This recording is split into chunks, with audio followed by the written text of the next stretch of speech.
House lawmakers vote to overhaul the National Flood Insurance Program meantime in an effort to protect Americans through future natural disasters. One America's Leslie Morris has the latest on their efforts. Members of the House pass a bipartisan bill aimed at overhauling the National Flood Insurance Program. Tuesday, lawmakers approved the 21st Century Flood Act, aimed at renewing the failing NFIB for another 5 years, as well as implementing other changes. This following a run of devastating storms and hurricanes that has left the federal program to pay out billions of dollars to policyholders. The legislation would make it easier for private companies to compete with the NFIP in the flood insurance market, while also prohibiting the government from offering coverage to homes located in areas where flooding is common. Representative Jeb Hensarling of Texas called the introduction of competition an amazing opportunity. It is an absolutely revolutionary reform, Mr. Speaker, that we can break open the government monopoly and bring in market competition. Innovation, competition, more affordable rates for so many.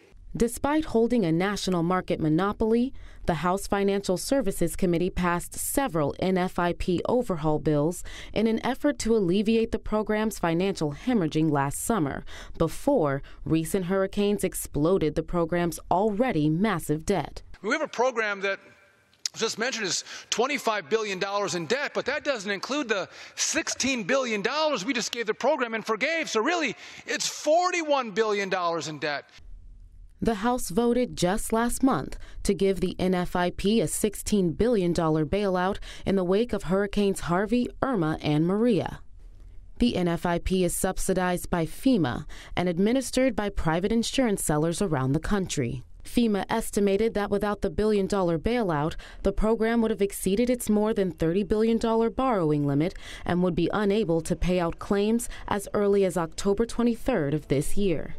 Much of the 21st Century Flood Act is designed to modernize the way FEMA and the NFIP assess flood risks. Those who voted yes to reforming the program say this is a very practical move. This is a common sense bill that makes the program better, that helps families, that empowers communities. Let's stand together and go a little bit of reform might go a long way in making government actually work. So I would encourage all my colleagues on both sides of the aisle to vote yes for common sense. Specifically, the reform efforts are focused on lowering flood insurance rates, boosting the private flood insurance market, modernizing flood zone mapping, and encouraging home builders and land developers to practice flood mitigation. As the proposed legislation leaves the House for the Senate, senators from both sides of the aisle are reportedly preparing their own competing reform bills. Leslie Morris, One America News.